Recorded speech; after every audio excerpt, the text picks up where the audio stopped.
Okay, so let's finish the rest of our Pearson's calculations, and then we'll talk a little bit about the conceptual basis of these computations, because you know that I emphasize conceptual as well as the computational. So sum of squares for x, we're just going to get the sum of squares for these values, okay? And that is the sum of the x squared value minus, right, we're going to go right back to our old formula here that hopefully you're comfortable with. And so this value here is 4187, 161 squared over 9. Remember how I got those? 40 squared plus 4 squared plus 1 squared plus 27 squared plus 16 squared. That's this first one. For the second, we're going to add up all of these scores, 161, square that, and then divide by 9 in this case.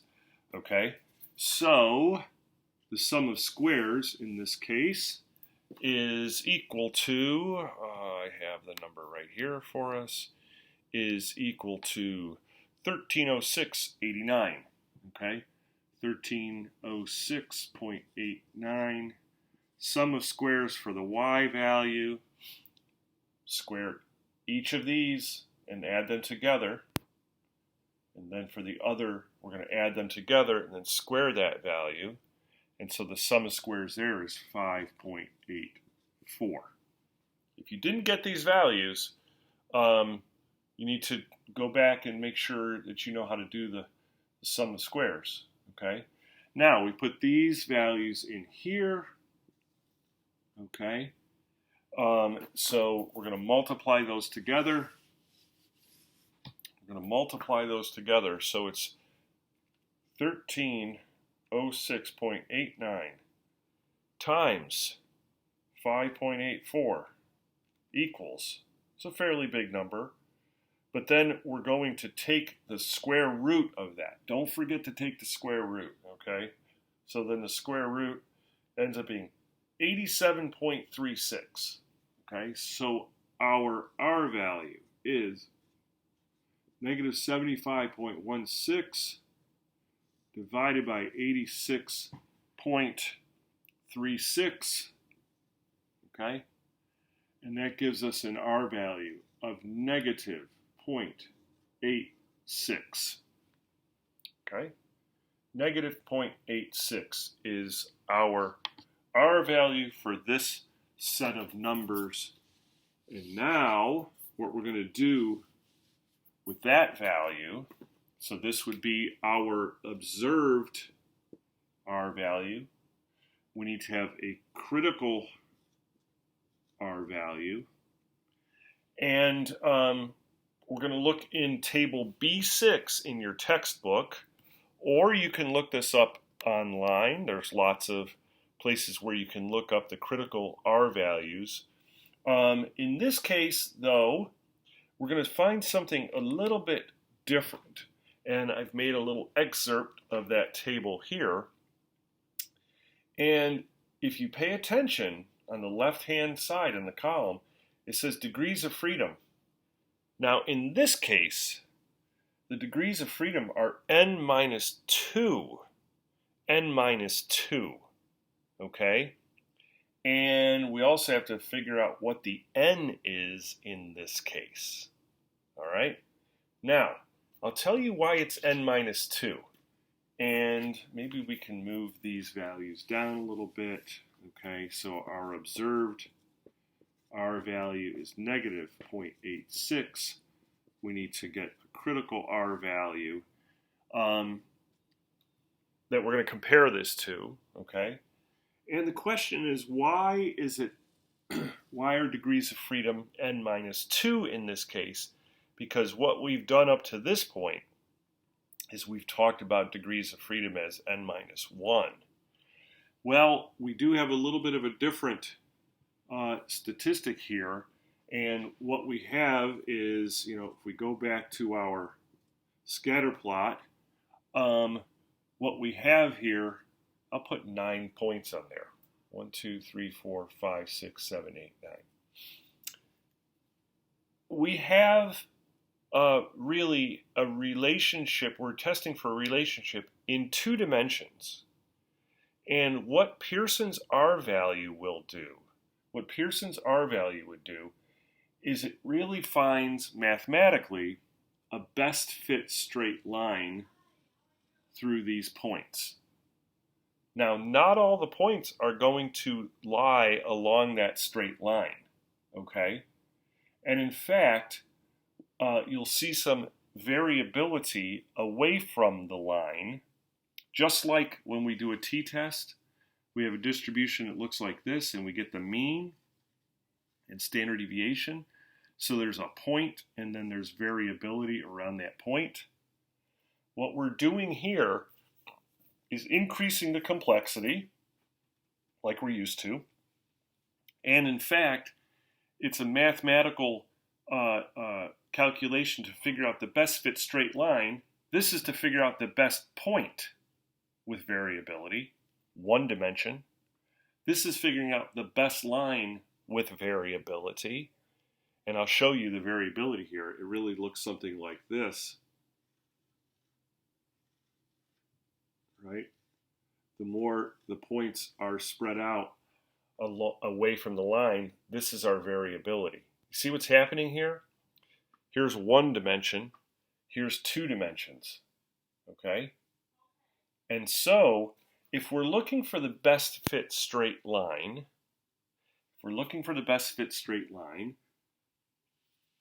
let's go back to, if we only had 2 points on our graph, then it would create a perfect best fit straight line. And no matter where those 2 points are, we'd have a perfect straight line. Because how many points does it take to make our straight line? 1 or 2 points. And so in order to talk about any variability around this line, we have to have more than 2 points, right?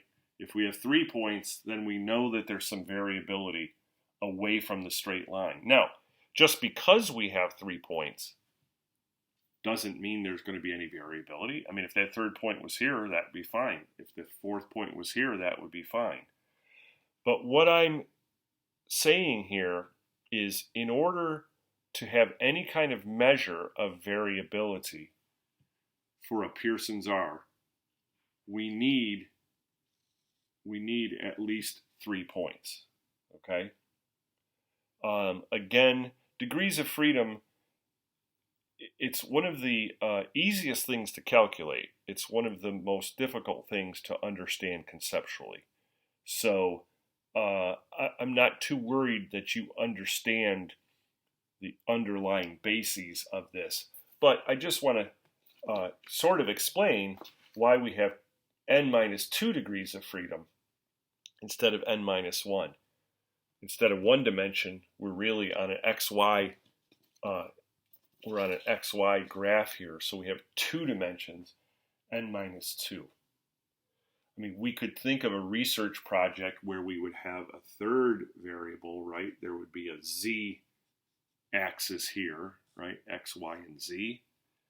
If we had 3 variables, that is 3 dimensions, then our degrees of freedom would be n-3, okay?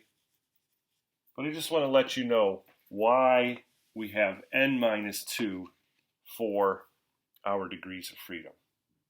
So, with that information, we're going to look up a critical R value. And the degrees of freedom are n-2, and we have to think about, well, what is the n that we're talking about here?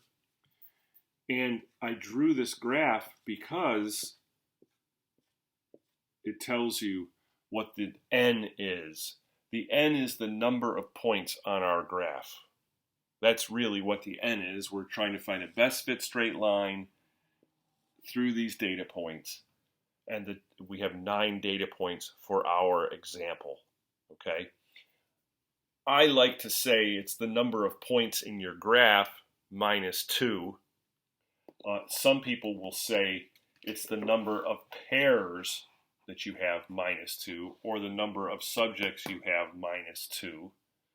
But really, I think conceptually the best mathematically is to think about the number of points -2. So we have 7 degrees of freedom in this case, 7 degrees of freedom, n -2, 9 -2. So let's look at our table. And if we have 7 degrees of freedom, I go over, my critical value is plus or minus 0.666. Ooh, that's ominous, okay? And just like we've done in the past with our other statistical analyses, if my observed is greater than my critical, then I say that that's statistically significant, okay? So what I'm saying here is these variables are related in a way that is other than just by chance, okay? Because what we're comparing it to is just sort of throwing random numbers into two groups, and the chance that they're going to be correlated with this few, the chance they're going to be correlated, at this level is greater than 5%, okay? We have a situation where the association is statistically significant, okay?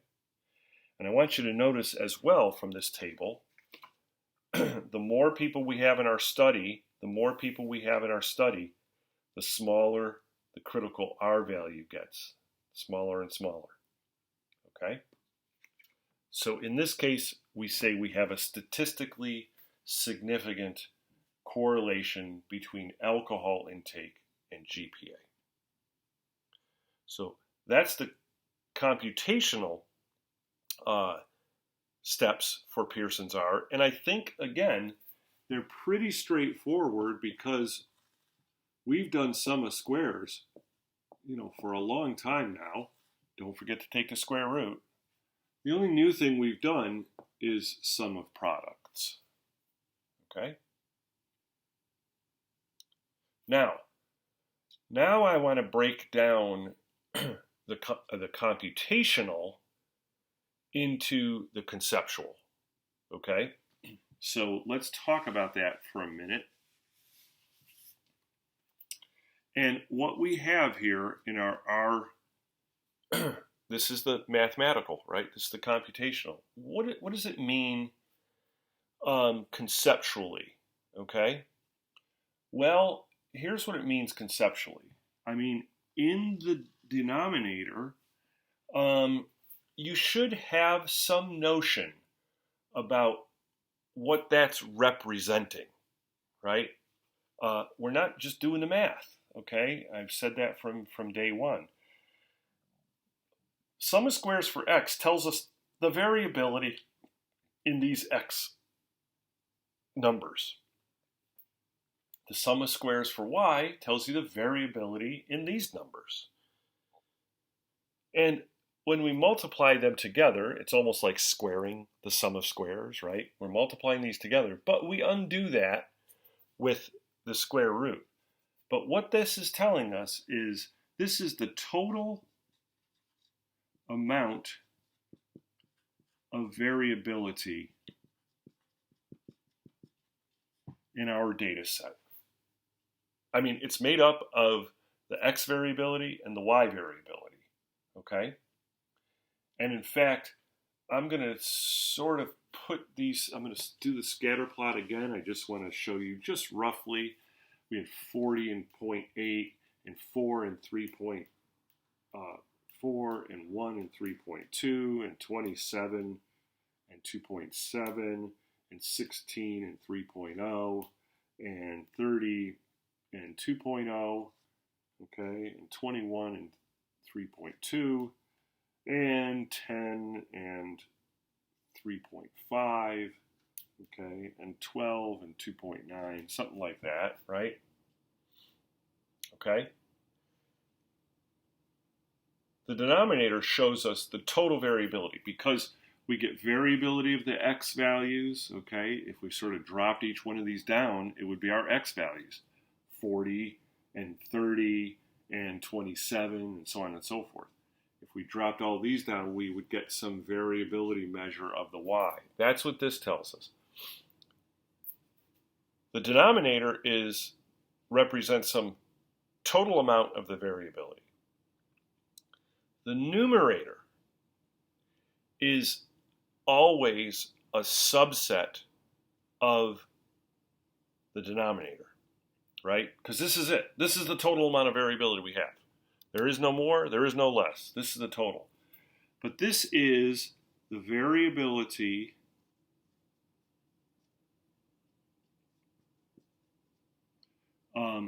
of x and y, and I'm going to say this is the covariability of x and y.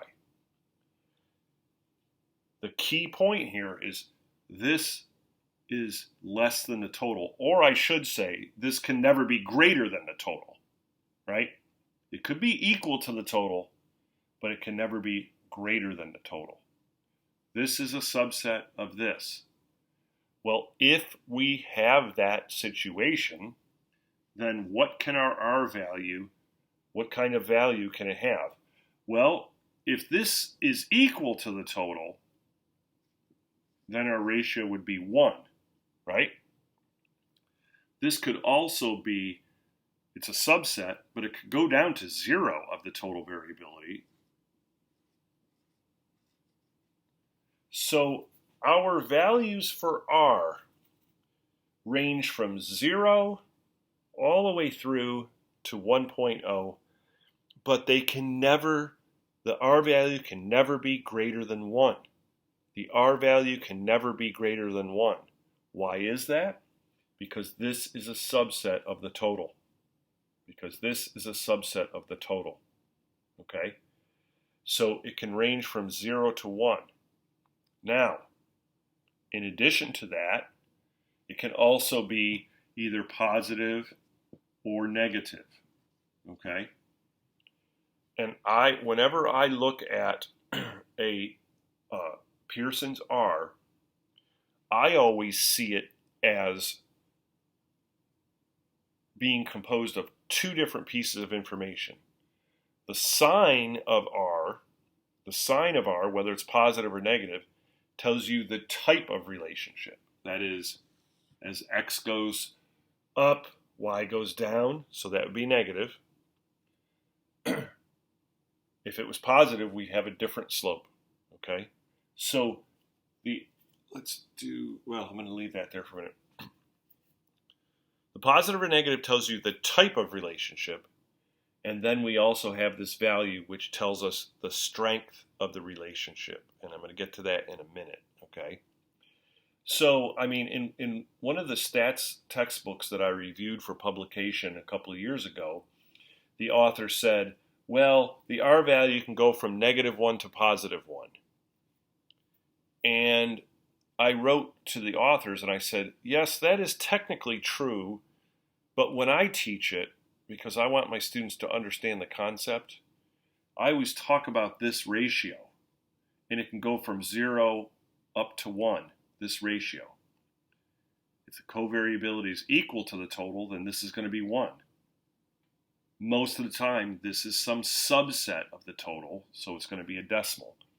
So I want my students to know that.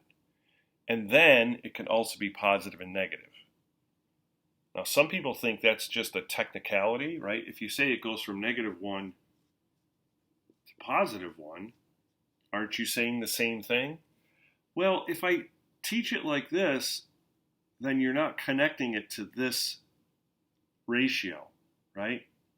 So I like to say it can go from 0 to 1, and then it could also be positive and negative, which just tells you the slope of the line. But this tells you the strength. Now, I do want to talk about what this covariability of x and y is. This is the total variability. I'm taking x values separately, I'm taking y values separately, and then putting them together for the total. What the heck is this? Okay. Well, I want to show you kind of sort of explain that by changing one of the values or switching these values, okay? Let's look at subject 1 and subject 2 here. So we've done the computations. This is negative 0.86 is our R value. We said it's statistically significant. And by the way, I'll get to this in a minute as well. If all the points were on the straight line exactly, we would have an R value of -1. If it was going this way and they were all on the line, that is no variability, then we'd have a Pearson's R value of +1. Okay? So this is telling us they're pretty tight around this straight line, but there's some variability. I'll get to that in a minute. But I want to talk about this covariability. I think that this is easier to understand, and I hope that you're getting it, right? We take the variability of X, we take the variability of the Y's, put it together, dump it all together. That's all the variability there is. This is a subset.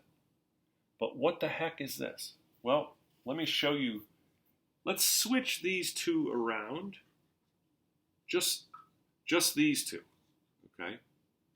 So that the person that drank 40 ounces of alcohol, remember this is our alcohol, this is our GPA, okay, now has a GPA of 3.4. So instead of the number being here, okay, it would be up here somewhere, okay? And the person who drank 4, instead of having them be at 3.4, we're going to put them at 0.8. So we'll take these two numbers away. We'll replace it with these two numbers. If we do that, so here's some questions for you, like I always like to do. If we switch these two numbers, what would happen for the sum of squares for X? That's correct. Nothing. I mean, I didn't do anything to these numbers. Sum of squares for X is going to be the same. If I switch these two, the position of these two numbers, what would happen to the sum of squares for Y? The answer is nothing, because I didn't change the numbers. I just switched their positions. So I put 40 with 3.4 and 4 with 0.8. But look at how dramatically it changed the graph. When I do that, this R value is going to plummet. It's going to get closer to 0 because I put lots more variability around this straight line.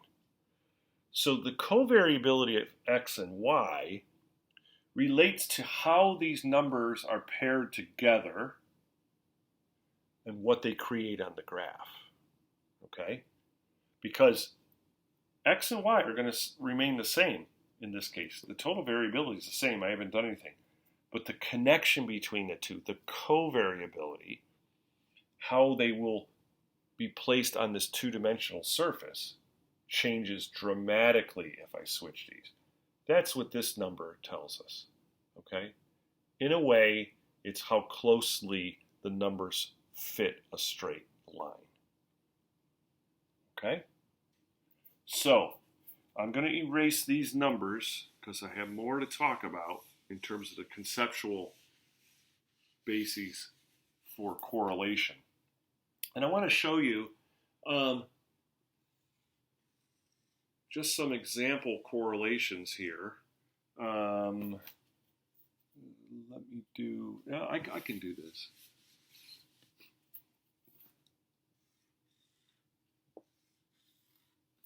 And sort of show you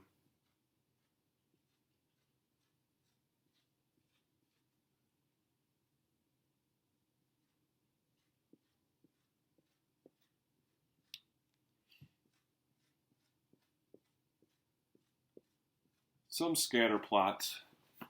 Now, if we have a scatter plot like this, where the X value and the Y values, where X and Y, they're right along a straight line, this would give us an R value equal to 1. And it would be -1. The sign tells you the slope. This tells you the strength of the R value, okay? Something like this might be, it's positive, right? And that's really close to a straight line. This might be something like 0.90, okay? Here we have the points starting to spread out a little bit more along that straight line. And it's positively sloped, okay? So this would be positive, but this might be something like 0.63. I'm just making that number up, okay? The more the numbers vary from the straight line, the smaller this number is. And if we have something like this, I mean, boy, doesn't look like much there. Maybe something, a negative slope. I don't know. There's not much of anything. Maybe, I don't know. The points are all over the place. In this case, we might find something like, right, an R value of minus 0.12. The sign tells us something about the slope of the line. The sign tells us something about the slope of the line. And how closely the points are to a straight line, that is, to falling right on the straight line, tells us the strength. That's what I mean by strength, okay? And we can have, the positive and negative don't tell you anything about the strength. It just tells you the type of relationship. So that we have, a -1 is a stronger correlation than positive 0.63. The positive and negative just tells you about the type of the relationship. The numerical value tells us about the strength of the relationship. Okay? So that's how that works. It's all based on this. Can't be greater than 1. If you're doing a correlational analysis and doing your numbers, crunching your numbers, if you have a value greater than 1, then you've made a mistake. Okay? Okay. A couple of other things that I want to talk about, and that is we have to be careful when we're doing our analysis for association, because sometimes, I don't like that. Sometimes you can have a relationship that is not linear. So Pearson's R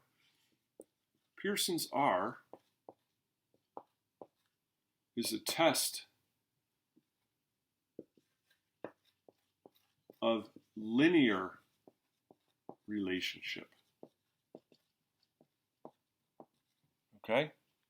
And what do I mean by that? Well, there are some associations, there are some relationships between X and Y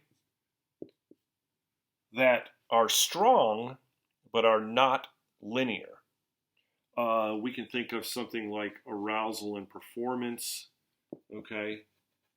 If you didn't get a good night's sleep last night and you're trying to do well on your exam, you're not going to do so well, right? So if your arousal is low, your performance is going to be low down here, right? And so one of the things you might do is you might drink a cup of coffee, right? And have more arousal, and maybe your performance is going to increase, okay? But you have to be careful because, one cup of coffee may have helped you a little bit. You may take another cup of coffee and, get your arousal up and try to do better. But after that third or fourth cup of coffee or fifth cup, you're so jittery and crazy you can't concentrate, and so your performance goes back down, okay? Now, this is called an inverted U function here, right? So when we look at these data points, we can certainly say there's a relationship between arousal and performance. But look at what happens, right? Inverted U function. If we did a Pearson's correlation on here, it mathematically tries to find the best fit straight line. Well, we might have a best fit straight line here early and a best fit straight line here later, But trying to find the best fit straight line for this overall data set, maybe gives you something like this. But anything that doesn't fall on the straight line, all of this stuff is going to be seen as noise, as variability. Pearson's R is a test of linear relationship.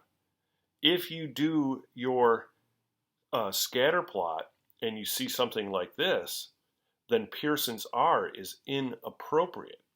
It's just not the test to use, because it might tell you that you have an R value of 0.17, and that might not be statistically significant. And you would erroneously conclude that there's no relationship between these two, right? You would erroneously conclude that there's no relationship, but in fact there's a strong relationship, okay? But you use the wrong test.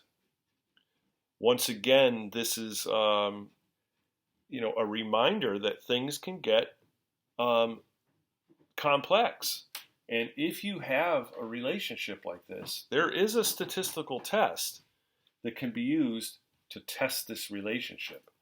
But it ain't Pearson's. Pearson's is for linear relationship. Okay? There's also other kinds of curves that might approach linearity, but not really. I mean, if we did a Pearson's R here, maybe we would see a significant relationship, but I might call this an accelerating graph, like this, or like this. There's graphs like this. There's all sorts of different functions between X and Y. When I was doing my work in graduate school, we were doing a lot of dose-response relationships with drug administration, and we would often find data that look like this, okay? And this is called a sigmoidal, that is S-shaped, okay, a sigmoidal curve. If you did a Pearson's R test on this, it would try to find the best fit straight line, and this would be seen as error, this would be seen as error, when really it's not, because it falls on a straight line. Okay? If you have a nonlinear relationship, this is not the appropriate test.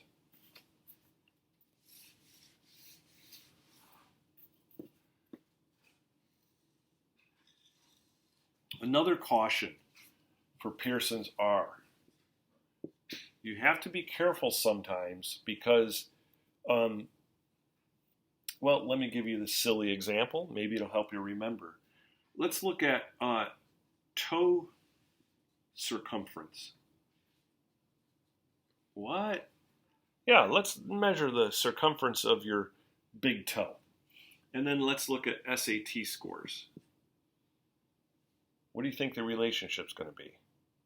Well, there is no relationship if you look across all toe circumferences, all SAT scores, and so on and so forth, for a certain age.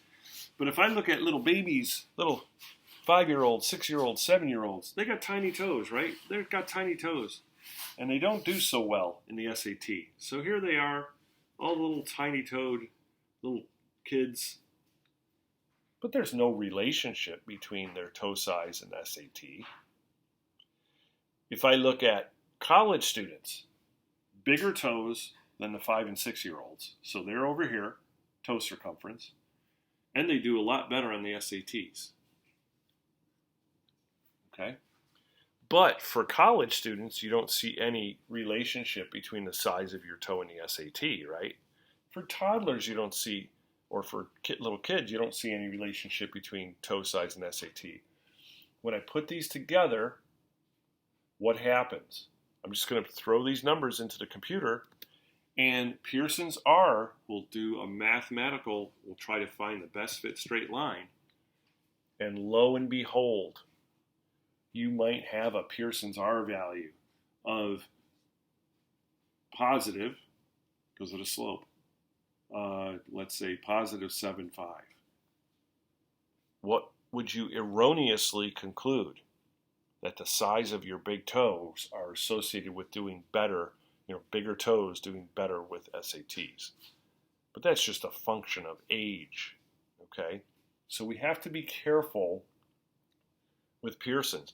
And in fact, that's why I suggest the first thing you do when you're looking at association research is to do a scatter plot to make sure that Pearson's is the proper test to use, that it's linear, and that you don't have something weird like this, okay? Another thing that can happen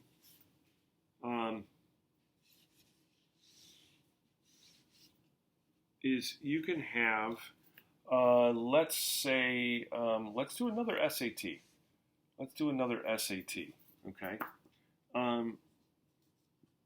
SATs are positively and significantly correlated with first-year GPA in college. That's a fact, folks. That's how it works. That's why people use SATs, because it's positively correlated with first-year GPA. After that, it kind of goes away, okay? But what do I mean by positively correlated and significant? We might have something like this. Okay?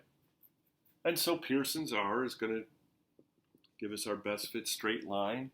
And we might see a positive correlation here. Okay? But if we look at just this part of the graph, so maybe this is highly selective college admissions, someplace like Yale or Cornell or something like that. If we look at these numbers, what does it look like? Well, the correlation actually disappears. It actually disappears with highly selective schools. That's because what we're doing here is we're using a truncated range, right? We've just used a small range, and it makes it look like this significant correlation, it makes it look like it's non-existent. That's just because we took a little piece like that. By the way, when you do a truncated range like that, it's not, in this example, it makes it look like there's no longer a correlation when there really is. But we can also think of an example where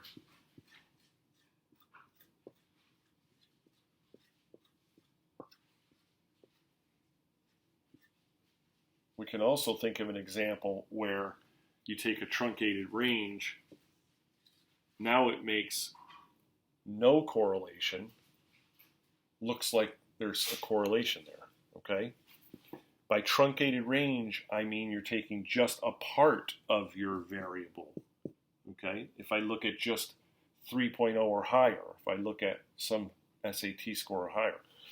The research methodology advice then is when you're looking for correlation between any two variables, make sure that you have representation along the entire or along a representative range of SAT scores or GPA.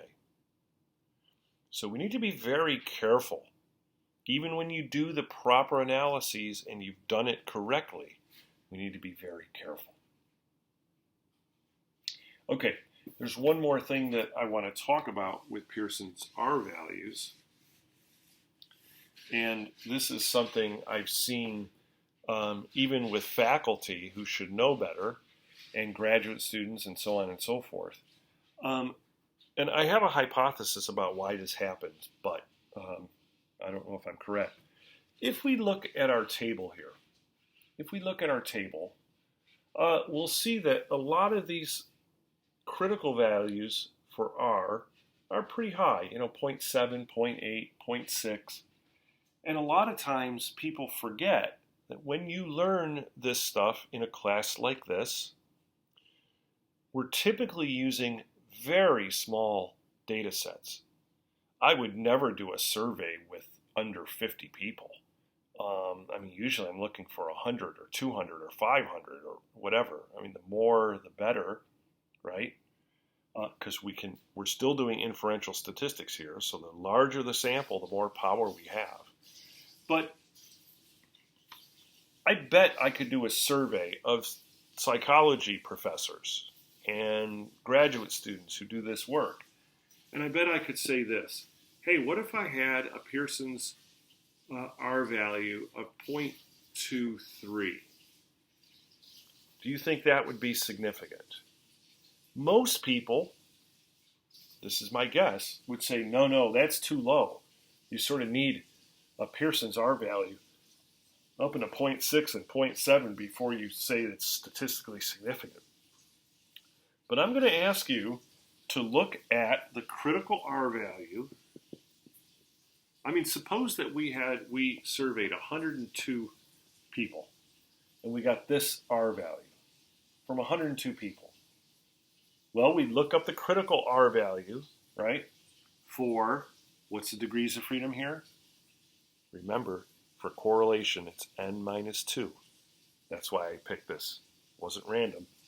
So it would be the critical value for R with 100 degrees of freedom. If you look it up in a table, and I encourage you to look it up, the critical value for this is 0.195. So indeed, this would be a statistically significant correlation. Indeed, it would be a statistically significant correlation because it's larger than this. But I would bet, and I'm willing to bet $50. If you surveyed 100 psychologists and asked them if this would be significant with this many people, I would bet a quarter of them would say no. Because people forget. They forget when they learn this, we use small data sets, so this is large. If you rely on the critical R value, the table, then you would see that this is statistically significant. Okay, so you have to be careful for that as well. Okay, one more thing. We can also talk about R squared. So R is our Pearson's test for linear relationship. This tells you whether or not the variables are related in a way that seems more than just chance. This is the statistical test to say whether you think there's a significant relationship. Okay? R squared is called the coefficient of determination. It's really easy to calculate R squared. We're just going to take our R value. Let's take 0.23. We're going to square it. That gives us 0.0529. R squared, the coefficient of determination, is usually given as a percentage.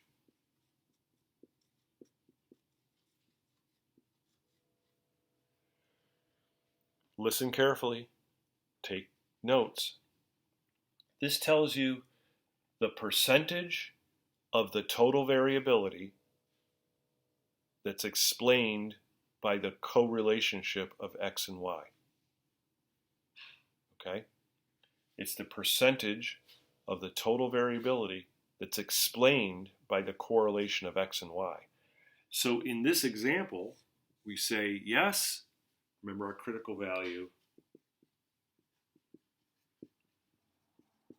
We say yes, it's a statistically significant relationship, but it doesn't explain much. It only explains 5.29% of our variability. Okay? So you can have a statistically significant R value that doesn't explain too much. Okay? For the example that we did with the alcohol and GPA, remember our R value was negative 0.86. R squared then would be 0.86 squared.